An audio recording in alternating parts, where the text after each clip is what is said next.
this week, a bit late, being the bank holiday. It's now Tuesday, the 1st of June. And my trade of the week this week is short EUR USD if we reach the WR1 Pivot at 122.59. So we are 30 pips away from that currently.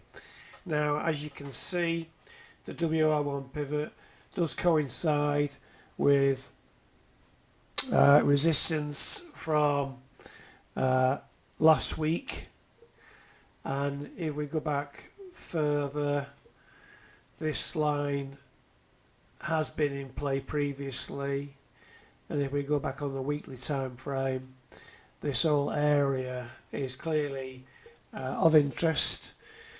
So every likelihood that we're going to get a retrace if we get to this pivot level sometime, probably today, maybe tomorrow.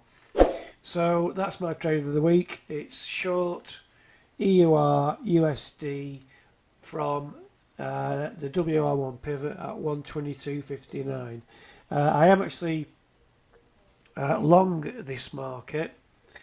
I have a trading method which I trade off the Fibonacci, and I've just had a buy signal on this pair, so I am currently long. So I will be expecting to close that long trade out when we hit WR1 Pivot and go short when we do, and that's it.